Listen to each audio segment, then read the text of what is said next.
Development Education in the Department of Organizational Leadership, Policy and Development at the University of Minnesota.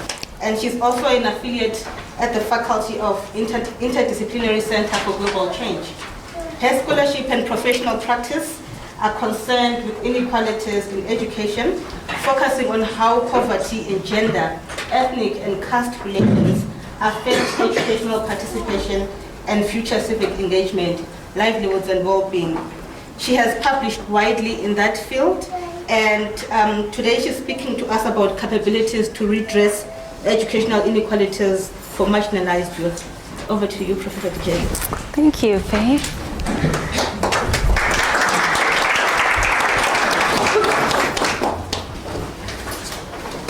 So, I think it's this one.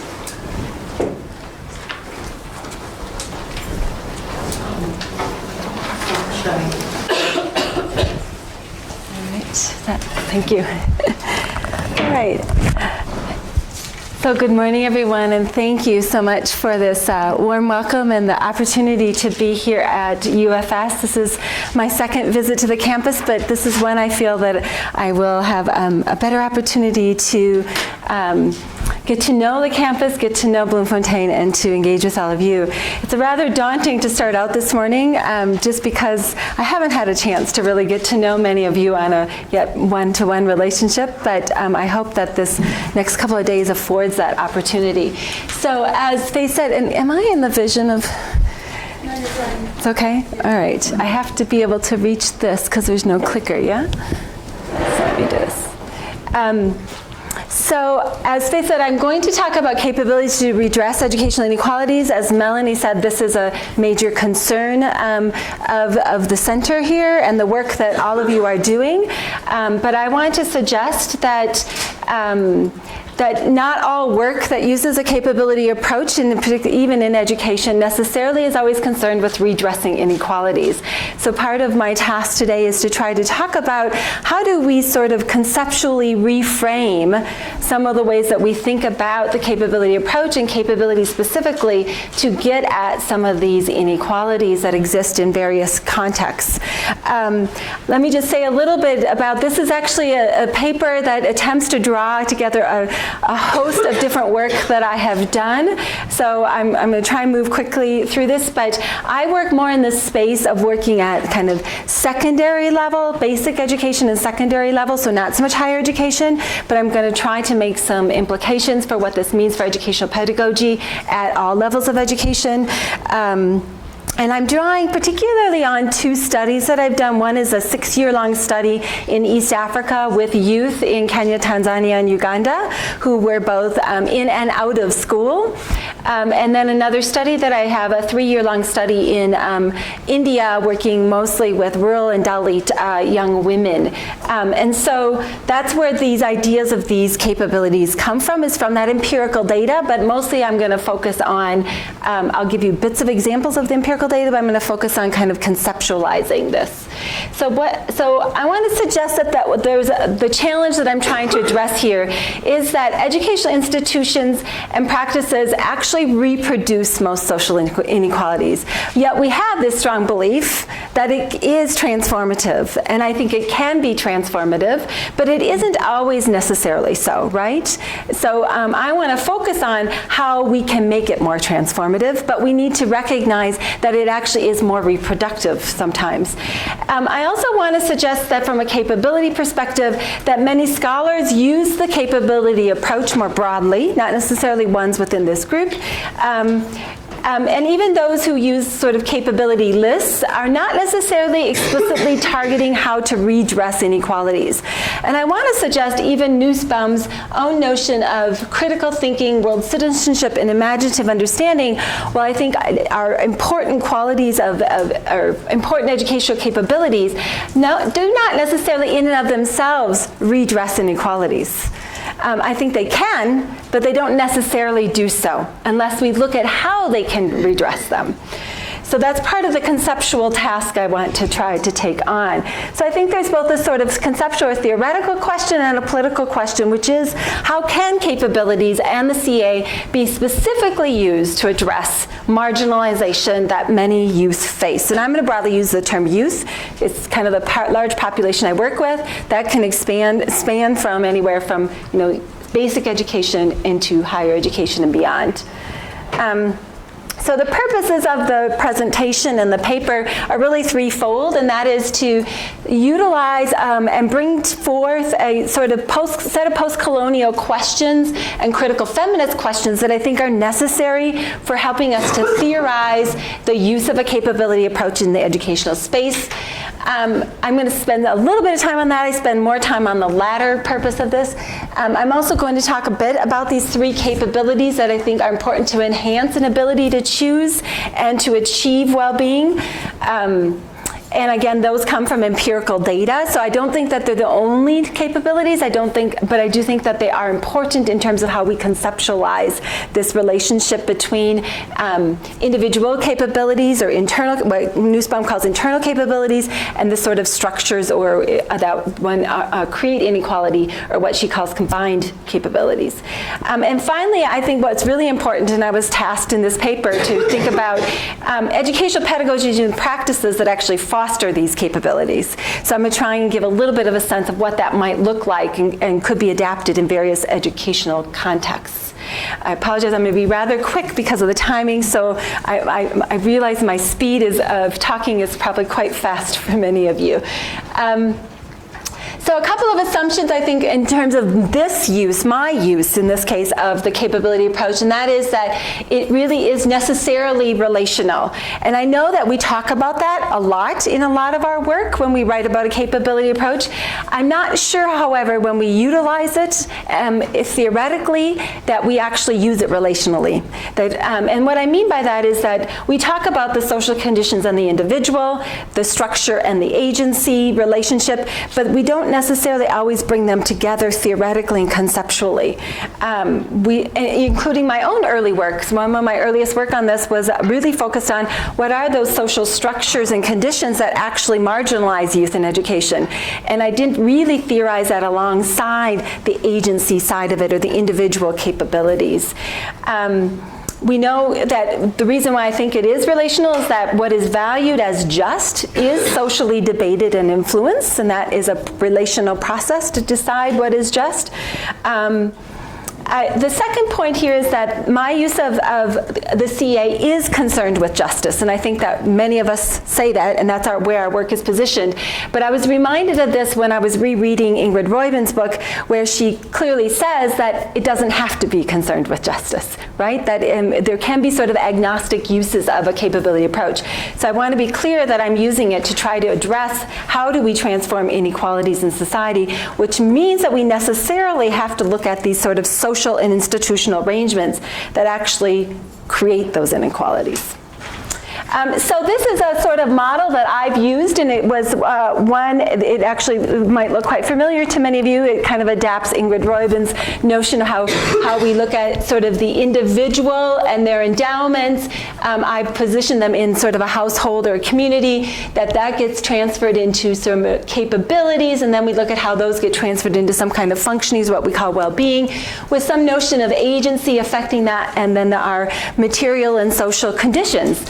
But this figure has always troubled me, because I think and we know, and Ingrid would argue this, that it's not as linear as it looks, right? But it troubles me because it is quite linear, and it really makes it hard for us to look at the relationality. I'm not sure that the figure I'm going to show you next is any better. I produced it late last night, so if you don't understand, I've been thinking of it a long time, but it's an attempt to try to say that we have to be looking at the relationality between the individual who is embedded in their family and community and the social environment around them and the endowments they have, and that we do have sort of supportive material structures. So we often talk about social conditions, but there are both supportive ones and constraining ones. So I use the supportive ones as an arrow that can feed into and help build these educational educational capabilities I'm going to talk about. At the same time, there's a tension here where there's actually the constraining ones that are also happening, sometimes simultaneously with the supportive structures, that actually can then take away from some of these educational capabilities. And then I think from that, in sort of dynamic processes, are the ways that these educational capabilities can be transformed. If you're constrained, they're transformed into things like adaptive preferences, blunted hope, what Bourdieu talks about in terms of blunted hope, constrained agency, or maybe varying ways that our well-being can be produced. And if they're supported, then they're transformed into more aspirations and agency that actually can be achieved, and well-being achievement. I realize this is still abstract. In putting the kind of ways that I use this in my own empirical work, the 3 capabilities I'm going to talk about would be here today. And then there are some very specific kinds of constraining and supportive material and social environments that I would talk about in the context where I work. But to look at the kinds of both constraining kind of in social and material environments, or the supportive ones, I think we need to be able to use other theories to think about how we use a capability approach. And for me, I've found that a post-colonial and feminist perspectives are really important, primarily because this last point, that they both attend to the different forms, ways that material, discursive, social forms of power take shape and thus create inequalities. And that these inequalities thus are often long-standing. They're situated within sort of political, economic regimes, social regimes, and without actually really kind of understanding what those forms of power are, I think we can overlook how to actually transform the inequalities. So what I do in the paper, and I'll do here briefly, is pose a set of questions that come from various post-colonial and critical feminist theorists that I think help us to ask, what are the sort of political and economic conditions that exclude us from education, or exclude some, right, some from education and their future livelihoods or their future well-being? And in the context where I've been working in Tanzania, this is a question that Nyerere particularly asked at the time of decolonization, to say, well, how did the colonial system specifically exclude, and therefore what do we politically and socially need to do to actually transform inequalities? But I think there are also questions to ask in present day about what that looks like and how those inequalities continue to be dynamic and transform. I think we also need to ask who's othered, how and by schooling, kind of sort of Spivak's question, who is being othered? Or another way to ask this from Yuval Davis is, what are the politics of belonging? What produces sort of belongingness or a lack of belonging, and they're in relation to education? And I think really importantly, and Melanie, you have some recent work that's starting to point to some of this, is what are the material and psychological effects of this kind of exclusion? Drawing on kind of Fanon and Hall and others that say there are real psychological effects of it being excluded. And therefore, how do we address that and redress that in education? From a critical feminist perspective, I think we need to ask about the sort of unequal gender relations that are perpetuated in political and economic regimes. I think we also need to ask how specific gender norms get reproduced or recreated through various social relations, specifically in schools, but in relation to communities. And finally, and I think drawing both on Fraser and Gibson Graham, who are a pair of feminist economists, I really have found some ways of thinking about how do we actually think about the political and educational forms that actually disrupt these sort of social arrangements. And Gibson Graham particularly take on that from an economic perspective. How do we create different kinds of economies that can disrupt some of the material, particularly material inequalities? So what are some of these capabilities to redress them? Well, so one of them is, the first capability I'm talking about is recognition, and what's the opposite in some ways of that is status inequalities, right? So when we ask this question of who's excluded, right? What's the form of othering? What are the specific social or political conditions that exclude? And what are the psychological material effects of that exclusion? I think one of the things we can say is that there's sort of status inequalities that, and those status inequalities look differently in different contexts. So in the context where I'm in East Africa where I was working, a lot of it was youth whose parents were not educated. And therefore in some ways they were often caught in the tension also between whether to be educated or not educated, right? And that's a form of exclusion that they've been, and a particular psychological effects from that exclusion as well. Female youth that I was working with, there's different forms of exclusion, particularly along them. I'm not lumping them all as homogeneous, but I'm trying to give some examples. And in the case of India, where I'm now working, it's very clear that some of the lower castes face particular kinds of exclusion, and even though they're now legally and in many other ways included in education, there continues to be many, many kinds of psychological effects of their exclusion. So here's a quote actually that I think really illustrates this sort of misrecognition or these sort of status inequalities that happen from a young man that we interviewed so I interviewed in this project people for 5 years. And he was talking about before he entered a retraining program. He'd been out of school since grade 7, his standard 7. So he'd finished primary school, had never been able to go to secondary school, and he went back into a non-formal education program. And he really identifies, I think, this misrecognition, this quote by saying, if the community doesn't know you, they see you like those other youth. And he used Swahili words of things like you're idle, you're on the street, and you can go out and ask for work, but they won't hire you because they've grouped you with those other youth, right? So putting you in a particular status inequality. But I'll show you another quote from him a little bit later. He goes back to talk about then how he becomes recognized. And I've been trying to theorize what does the program do and what does education do to actually create that recognition. But what is recognition? And I want to argue this is where we need to think about this relationality. I think it's more than just affiliation. I think it's more than just relationships with others. We can develop lots of relationships with others, but that doesn't necessarily mean that we're recognized as being equal. And I think that Nussbaum, at the end of her definition of affiliation, gets at this a little bit. But if people look at part of her definition, the end of her definition says to be recognized as equal. But it talks a lot about being affiliated with others, but in order to be recognized as equal, right? And I draw much more on Nancy Fraser as well in thinking about this as recognition is being able to participate on an equal status level, and not necessarily around identity politics, around who you're grouped as in an identity, but that we're simply on different status levels, social status levels in society, and we have to be able to participate in equal levels. So Sudi goes on to say, and this is actually from the book that I wrote on the project. Some of you may know of that work. So if you want to read more about this, you can read in that book. But he goes on to say, but now, this is about 3 years later after he'd been participating in it, he says, they value, referring to the community around him that he lives in and works, he says, they value and respect me because I can give advice to other youth and they trust me and give me work. I'm a hard worker. I can catalyze change. So he talks about being recognized. He talks about being trusted, right? But that takes time, and it takes, in this case, being recognized as somebody who was actually educated and trained.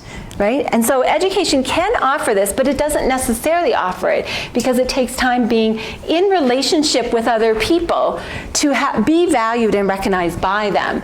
So I think that, well, how do we do this in our education systems and pedagogy? Well, one is, I think, not only valuing youth, but also valuing what Fattar calls the life world knowledge, right? The knowledge that they bring to their context, to their to school, to their future work in their lives. It does require, this came more out of our data, I think, but fostering engagement with those particularly who don't value them. And that takes a lot of work. How do you introduce youth to people who basically have been excluded and said, you're on the street, you're of no value, right? Or you're an at-risk youth. How do you introduce them to people and help them to try to understand and see them that they can be of equal status? And some of that actually means it's dialogue, right? It's a dialogue about learning about people's experiences and their circumstances, learning about their ideas and dreams, but it also really requires learning and working alongside, almost to embody that recognition, I think. And finally, drawing on Murphy, Graham, and Lampley's work in Uganda, they talk about a notion of fostering a thick sense of trust, a notion of trust with people in vulnerable relationships that you may not necessarily know or may not actually see you in the same equal status. So how do we develop those kinds of trust? I'm going to move on to the second kind of capability, and so the real question here is looking at like the diagram I showed you is not only the individual and their equal value status, but then their agency. How are they able to act on and perform and achieve their well-being? And so the restraint, the issue here is constrained agency, right? And questions I think we need to ask from sort of the post-colonial and critical feminist perspectives are, again, what are the specific political and economic conditions that actually exclude and constrain this kind of agency? And similarly, what are the political and educational forms that could then disrupt it and transform them? We talk about this a lot in the capability approach around things like constraining aspirations, adaptive preferences. I think there's a problem with adaptive preferences. Personally, I think we need to theorize that a little bit differently. But it also comes out in terms of how we script roles and norms and expectations for people. And Bourdieu talks about this in terms of sort of blighted hope or frustrated promise. What does giving education do often? It gives frustrated promise. And the question for me is, so how do we move beyond that and try to actually transform it? And here's a quote, again, from a young woman from our East Africa study I detail quite large, her narrative in quite depth in another paper of mine that actually illustrates her sort of way of thinking and being able to work on her aspirations. But not only her aspirations, I argue in this paper, her aspirations alongside her agency. So she says, when I was in my first year, and this is an interview about in her third year again as well. She says, when I was in my first year, and this is at secondary, she had been out of school, she returned to secondary, she said, my mind was not so developed, but now I have improved thinking capacity, so this speaks maybe to critical thinking that Martha Nussbaum and others talk about, and my mind is broader, I have the ability to think far, I can think about the future. And she says at this point, she's in technical training, she says, I could only think of being a mason initially, but now she says, I'm thinking of being an engineer. Now what happened actually was she not only thought of being an engineer, but she had people around her that helped her to think about what does that mean, how can you do that, how can you achieve it. And when I met her after she completed her 4 years of study, she actually did go on to tertiary education, not for engineering, but it was a related sort of construction, masonry field in tertiary education. But it took a lot to support her to not only have those kinds of aspirations, but to achieve them. So what is then what I call imagining alternative futures, which I think is a little different than Nussbaum's notion of imagination or imaginative thinking. I think imaginative thinking is part of it. But again, if we consider the social part, right, the social constraints on these people, we need to think that it's more than information basis. Information helps, but that doesn't mean every person can take that information basis and turn it into achieving their future. I think it's more than autonomy. Autonomy helps, it matters, but I don't think everyone who has autonomy still can turn that aspiration into that future, desired future. It does include critical thinking, I think particularly from a critical pedagogical perspective of like understanding one's social situatedness, knowing the kind of structural constraints, but it really requires this interlinking between one's aspirations and agency and the sort of social structures that help people navigate what Gale and Parker call navigational capacity, which is about giving people pedagogically the kind of guideposts to navigate one's options, which is not about, I can only do this on my own, I know what I want, I can do it, but it's about where are those guideposts and who are those guideposts so that I can achieve my aspirations. And one of the things that came out in our India study a bit more is that it's also about not just having knowledge about other places and other options, but actually seeing and experiencing those other options. When the program we were working with in India took girls out of their community and actually brought them into unknown experiences, they first began to see and experience what possibilities could be, sort of kind of imagining their possibilities or possibility thinking, which I think expands a little bit on how Nussbaum talks about imaginative thinking. I'll be very brief with this last one around, so the kinds of challenges here are the conditions of inadequate economic and social support when we look at how and why people are excluded, and what the capability that I want to talk about is really about community care to overcome this sort of economic and emotional support. And again, these are related to some aspects that Nussbaum has talked about. But I had a long time trying to rename this capability because it was clear that one had to include community in this, that it wasn't just care, right? And it was about a sense of community care that is both economic and social. And it's about having a certain ethic of well-being for all. And this really came out of a lot of theorizing around, well, from the data in Tanzania, but I think it really relates a lot to Ujamaa in Tanzania, which has probably some equivalence to Ubuntu here, in that the way they talked about care was through reciprocity and solidarity. Young men and women would talk about being able to earn money, but not necessarily using that money for their own wealth, but redistributing that money so that somebody else could get ahead, so that they could go back for training, that they could go back and acquire skills to be able to do the kinds of work or achieve the well-being that they wanted. They also talked a lot about emotional support and having sort of symmetrical relationships, and here I don't have time, but in the paper I talk a bit more about Yuval Davis's notion of an ethics of care that is symmetrical, not asymmetrical. So one example that came from one of the young women in the program where she tries to express this sort of community care for herself is that she says, I see these other people, the other youth that she knows in the community who don't have work, and they're ready to help those who don't have work, and I'm ready to help those who don't have work. And she talks very specifically here about being able to supervise a young man who she helps to acquire some new skills so that he too could earn a little money. And then realizing that this comes back around in this reciprocal process, so that the community then respects me, right? But I can support these youth. And there were others who talked about this very reciprocal process of giving monetarily and giving and emotionally to others so that they could then get it back later at some other point in their own life. So I don't really have time to go into what this means in educational pedagogy, but I think that we need to be able to foster this sort of solidarity and reciprocity in our educational institutions, both economically and emotionally or socially. And I talked briefly, so I want to suggest that there are other capabilities. I think that there are lots of lists of capabilities that in educational space that you all have worked on and I think are important. Like critical thinking, practical reasoning, imagination. What I suggest is that these are all necessary, but they may not in and of themselves be sufficient unless we theorize or conceptualize them in this relational way to the social structures that might inhibit us to be able to employ that practical reasoning to actually redress some of these inequalities. Otherwise, we are stuck with getting sort of adaptive preferences sometimes.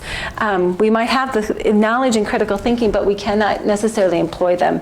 So just to conclude, what I would like to say is I think post-colonial and critical feminist perspectives ask us to consider the political processes that can actually disrupt inequalities within these sort of structures. And I think as educators, then, we need to ask ourselves, what are the practices and pedagogies that can reveal power inequalities and disrupt these oppression in specific ways? And in this way, I argue, education is political. So thank you.